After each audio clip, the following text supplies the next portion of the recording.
Another statement from ADG Malaya. Yes. Magandang umaga po sa inyong lahat. Good afternoon. Good afternoon to the members of the media, the Malacan Press Corps.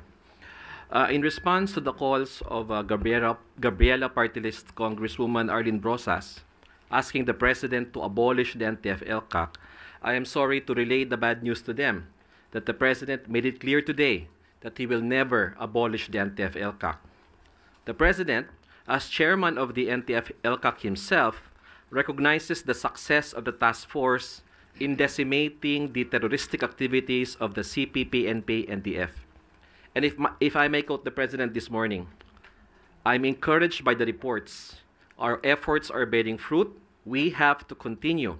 It has been successful, and we need to continue to invest in its success. End of quote. So I don't think we will have a more clearer answer than that from the President.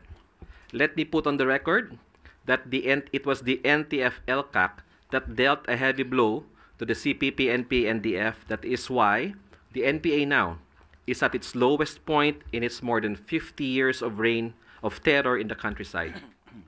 The facts speak for themselves, and later on, the Vice Chief of Staff may perhaps give a more comprehensive report.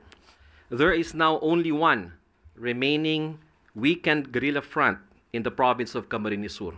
Wala na pong ibang active guerrilla front, weekend na lang at nasa Camarines Sur. Nakakalungkot, taga dun pa ako. And this remaining weekend guerrilla front will be dismantled within the year. At present, there are only 1,050 remaining NPA armed members scattered and isolated in some parts of the country. When NTF-ELCAC was organized, 89 po lahat yan. 89 guerrilla fronts. And now we are at one weekend guerrilla front. That is equivalent to a 98.88% accomplishment rate from the original target. And why has the CPP-NPA significantly declined? It is due to various reasons. One, its leadership losses. The death of Joma Sison, the neutralization of key Central Committee members like the Chamson, a couple, and just a few months ago, the death of Mirna Solarte of the Northeastern Mindanao Regional Committee. Focused military and police operations that has led to the dismantling of almost all guerrilla fronts, socio-economic investments through the Barangay Development Program, and of course, sustained localized peace engagements. The CPP-NP-NDF is also impeded in its recruitment efforts in schools and universities because of the anti-terror grooming and anti-radicalization program of the NTF-ELCAC. With the loss of their mass base, the CPP-NPA is no longer able to impose their revolutionary taxation, nor are they able to impose their permit to win or permit to campaign rules as in the past election. Hindi po ba? Habang lumalaki tayo, laging issue yan. Permit to campaign, permit to win, revolutionary tax. For this coming May elections, the CPP, NPA, NDF will no longer be a significant threat to the peaceful conduct of elections. Nonetheless, with the launch of the New People's Army of its third rectification movement, the CPP-NPA seeks to rebuild and reclaim its lost mass base. But their efforts are hindered by the NTF-ELCAC, focused military and police operations, legal and financial restrictions, socio-economic projects like the Barangay Development Program and our Amnesty Program, which I understand will be explained to us in detail by the National Amnesty Commission. This is the reason why Congressman Brosas and other leftist members of Congress are calling for the abolition of the NTF-ELCAC. The NTF-ELCAC is the instrument that will finally deal a death blow to communist insurgency in the country. Under President Bongbong Marcos, the NTF-ELCAC has been an instrument of peace and order, allowing the surrender in 2024 alone of 5,558 surrenderies. Ano po ang breakdown ng 5,558 na yan? Ang regular NPA dyan, 2,033. Militia ng Bayan, 732. Underground Mass Organizations, 856. SPL or Samahan sa Partido sa lokal, 165. Mass supporters, 1,772. Lahat po itong 5,000 ito, or 5,558, were provided e-clip assistance by the NTF-ELCAC. Therefore, we thank the President for his 100 support to the NTF-ELCAC, and we commit to his directive to continue our efforts to finally end communist armed conflict in this country within his term. Maraming salamat po. Thank you, ADG Malaya. Chairperson Armamento, would you want to add more? The National Amnesty Commission, insofar as the CPP, NPA, NDF is concerned, we have a total of 1,577 applicants out of the 2,233 combatants. So, and we have a total of 2,481 applicants from the four groups that are given by the President the opportunity or covered by the proclamation to apply for amnesty. Thank you, Chairperson Armamento. Lieutenant General Larida, would you want to give a short statement? Yung success po ng ating NTF-ELCAC is a manifestation of the whole of government approach. And the Armed Forces of the Philippines is very proud to announce na yun nga, meron na po tayong isang weekend guerrilla front sa Southern Luzon area. And it's a matter of administrative procedure na lang po. Dumaan na ito sa national level, Joint Peace and Security Coordinating Council. At na-deliberate na po ito at considered dismantled. So administrative procedure na lang po ang inaantay natin. And with that, kung matapos yung procedure na yon, wala na po tayong guerrilla front na kino-confront. So that's the success of NTF-ELCAC. Thank you. Thank you, Lieutenant General Larida. We're now opening the floors to MPC for questions. Raquel Bayan, Radyo Pilipinas. To Sir Torres. Sir, bukod po dito sa mga binanggit niyo na kanina, ano pa po kaya yung ibang inilatag niyo kay Pangulo Marcos sa meeting kanina? Tsaka meron po bang particular na issue or topic si Pangulo Marcos na hininga ng update sa meeting kanina? Thank you very much for that question. So among the things that were discussed earlier is the strengthening of the NTF-ELCAC. Kagaya nga ng binanggit ni ADG John kanina, it is very enlightening that the President made that commitment that the NTF-ELCAC campaign would be sustained in its peace and development efforts. So part of that strengthening of the organization is the approval of designation of the CORDS, or Cabinet Officer for Regional Development and Security. So for the information of everybody, the merging of the RDC, or Regional Development Council, and the Regional Peace and Order Council on matters pertaining to the resolution of the root causes of insurgency are being led by the CORDS in every region in our country. Since some of the regions were vacant with the resignation, for instance, of Secretary Bautista Bautista of the CAR, siya yung dating CORDS ng CAR.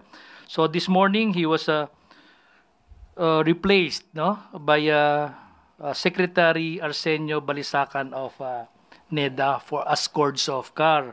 Similarly, Secretary Vivencio Dizon is now designated as the CORDS of Region 4B, while for the newly established Negros Island region, the TESDA head, Secretary Jose Francisco Benitez, was also designated as its CORDS.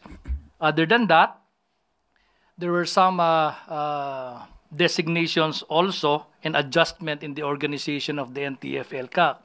One is the inclusion of TESDA as the co-lead of the PR-LEC clusters, cluster of the NTF-ELCAC.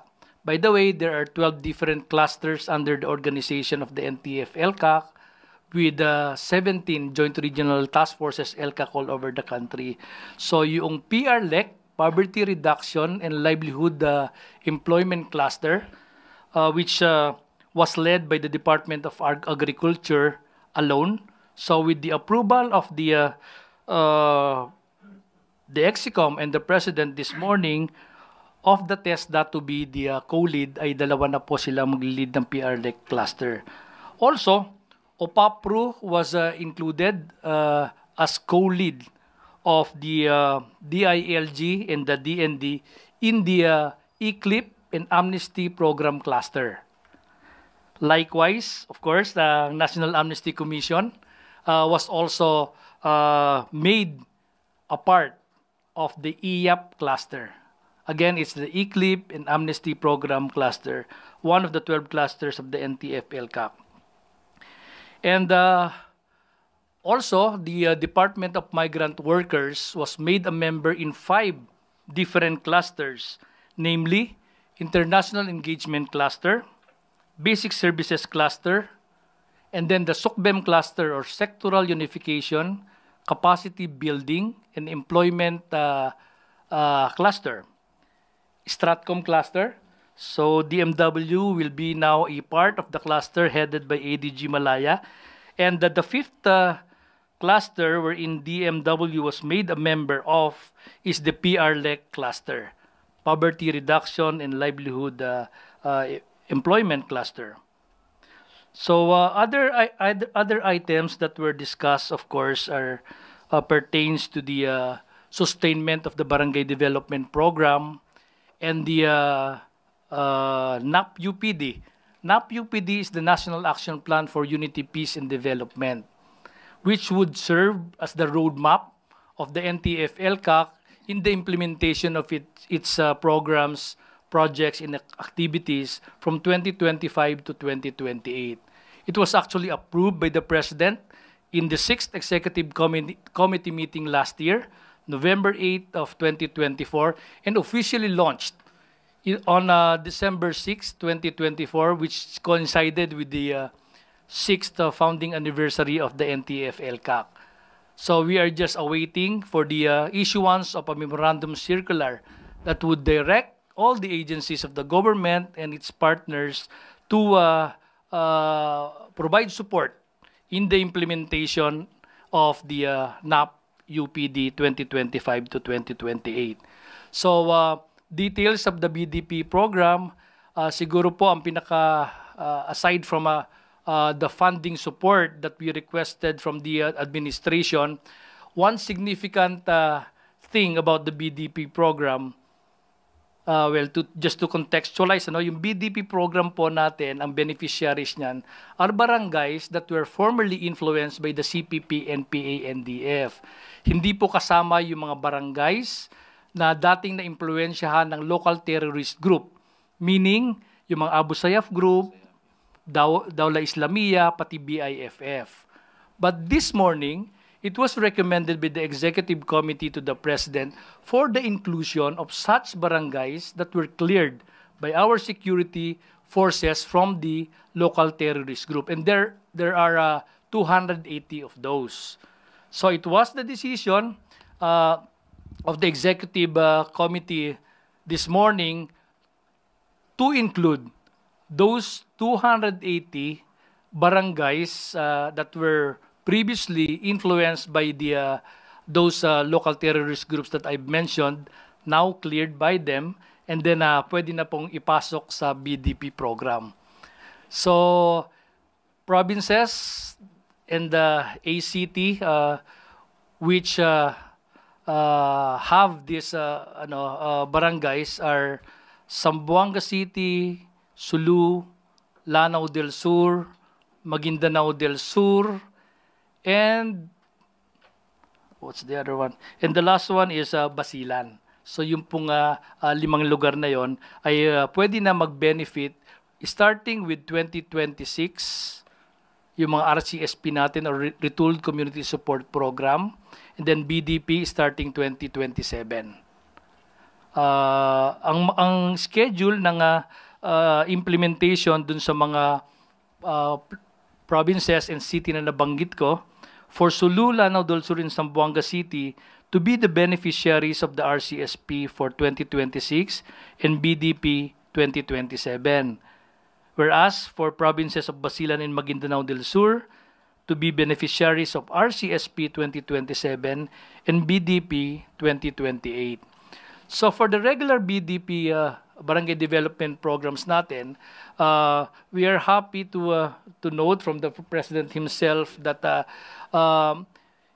he would sustain the implementation of the barangay development program because this is our commitment to those barangays that were formerly influenced by the CPP, NPA, and DF.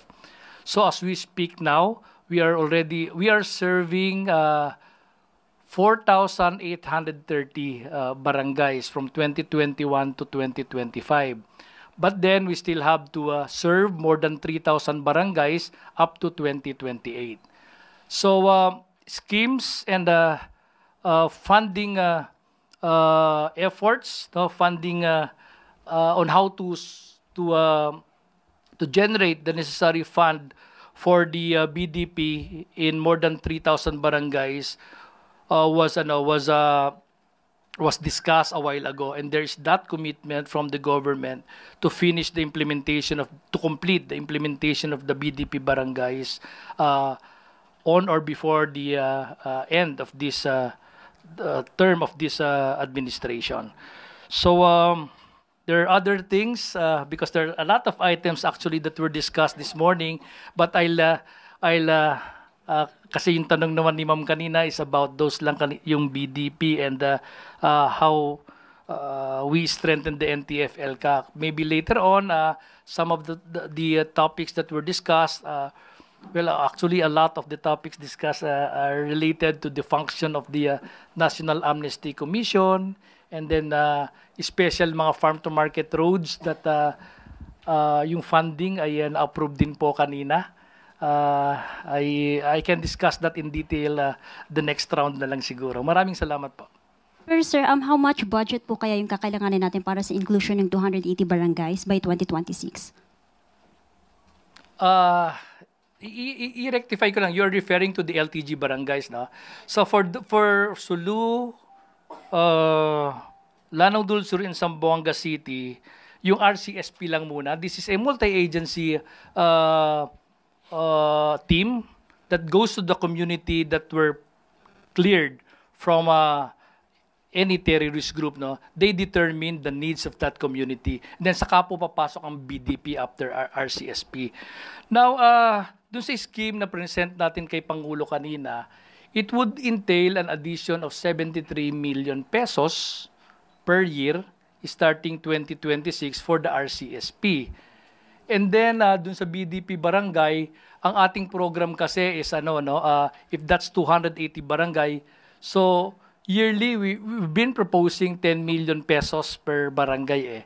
So if we will multiply the 280 barangays by 10 million, that will be 2.8 billion pesos for the 280 barangays. On the assumption that of course the recommendation for the funding of 10 million per barangay would be approved, no? And related to that, because this year we were informed that the proposal for the BDP to be funded with 10 million per barangay, kasi for 2025 we have 780 barangays, no? Well, we were not able to as we speak now, no, ang na-approve na funding doon ay 2.5 million instead of 10 million per barangay. But there is an instruction coming from the President to the DBM. DOF was also there this morning to find ways to recover a portion or the whole of this last amount for the implementation of BDP 2025. So there is that expressed commitment from this administration by our President to continue supporting the BDP program because, as he mentioned a while ago, this is our commitment to the Filipino people, especially in the geographically isolated and disadvantaged areas. So I hope I was able to sufficiently answer your question. Maraming salamat po. Pia Gutierrez, ABS-CBN. ADG Malaya, you were mentioning Gabriela a while ago.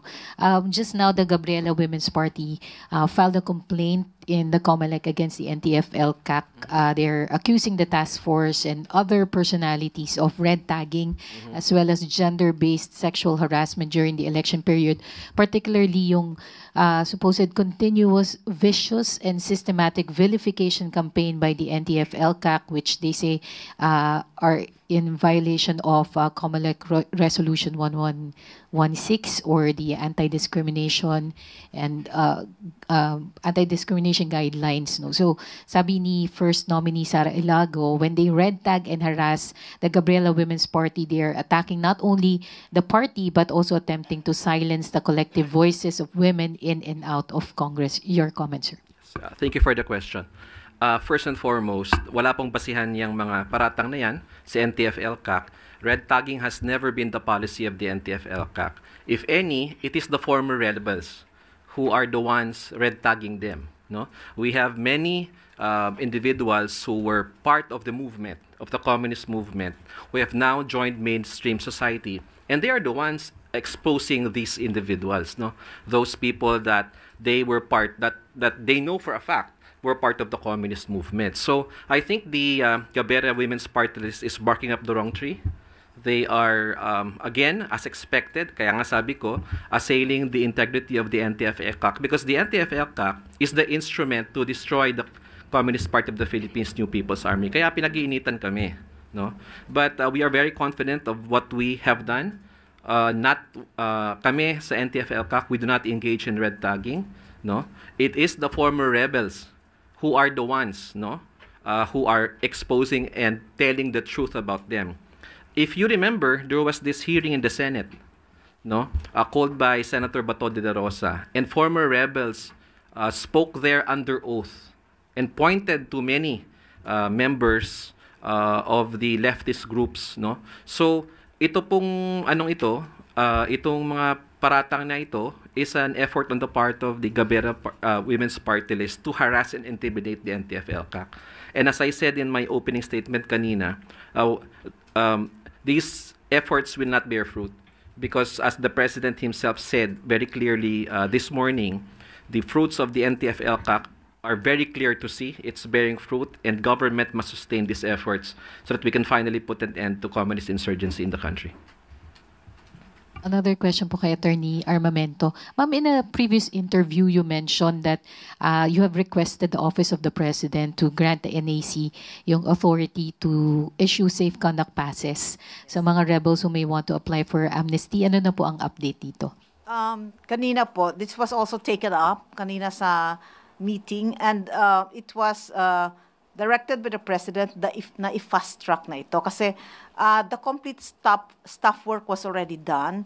All members of the National Amnesty Commission who are ex officio, the Secretary of Justice, Secretary of Local Government, the Secretary of the National Defense, and the OPAPRU, Secretary Galvez, they all recommended for the grant of authority to the National Amnesty Commission to have authority to issue the safe conduct pass. So when after the meeting, we approached Executive Secretary Bersamin, and he called the ODESCA, who has the papers, to already submit it to his office. Ma'am, nabanggit niyo matumal yung bilang ng mga nag-a-apply na because of yung problems. That's a reason why you have requested for safe conduct passes. How do you think this will impact yung number ng mga nag-a-apply once na ma-approve siya? Actually, this will be very helpful because we can already access these members of the groups that are covered by the proclamations for amnesty kasi some of them have their warrants of arrest and they are in hiding. they want to apply for amnesty, but they cannot go out of their hiding place because of their fear that they be arrested. So what we were doing then was that we go to where they are and get their application. Sometimes we interview them through online. That is, if they have Wi-Fi signals. If none, so it will be very difficult for us.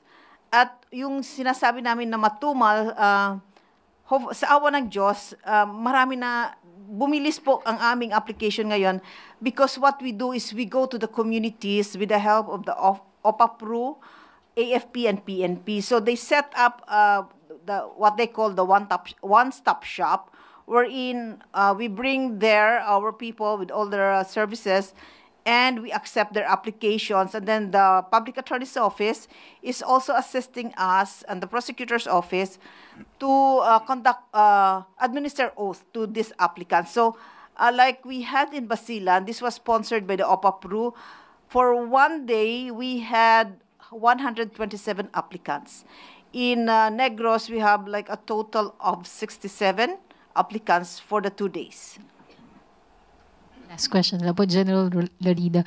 May we know what's our timeline to dismantle yung nahuhuling guerrilla front?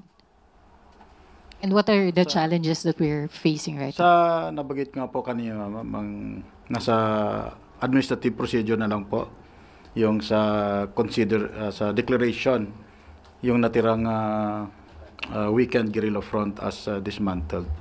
So itong siguro ma'am, kung signatures na lang naman ang kailangan in a month time, considered dismantled na po itong remaining weekend guerrilla front. Of course, ma'am, yung second question mo yung tungkol sa challenges, with the weekend structure nila ngayon, napunta na po ang kanilang tactics ay napunta na sa small units, and they are constantly evading our troops. So yung talagang hitting them directly with our operating troops medyo very challenging sa ngayon. Thank you, ma'am. Thank you. Do you have questions from Malacan Press? Gilbert Perdes, DWIZ. Magandang hapon po. Siguro kay General Larida na lang siguro. Wala po itong kinalaman sa NTF-ELCAC. Ito po sa Friday po kasi nakatakda magdiwang po ng kaarawan si dating Pangulong Duterte. At inaasahan po na magkakaroon po ng mga pagkilos yung mga pro-Duterte. Yung gantong usapin po ba, natalakay niyo po ba sa meeting niyo with the President? At anong paghahanda pong ginagawa ng AFP dito?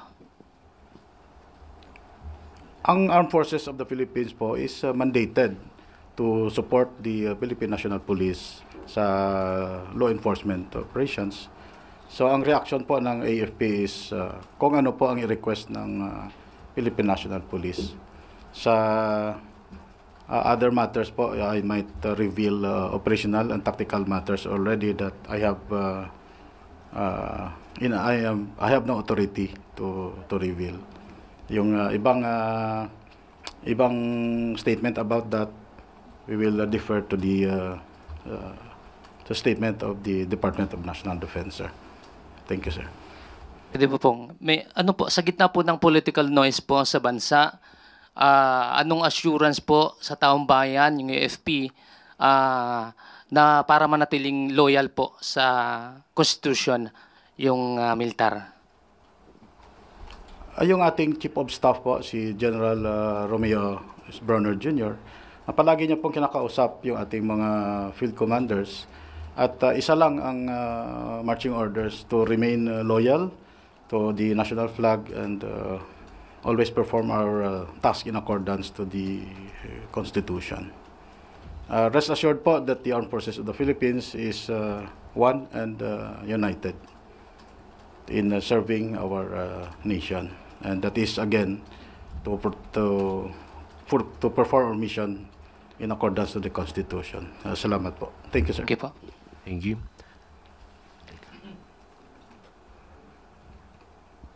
Do you have more questions to the members of the NTF-ELCAC? Yes, that's it. Thank you very much, Undersecretary Torres, ADG Malaya, Attorney Armamento, and General Larida. At dito na po nagtatapos ang NTF-ELCAC 7th Executive Meeting Press Conference. Maraming salamat at maraming salamat, Malacanang Press Corps.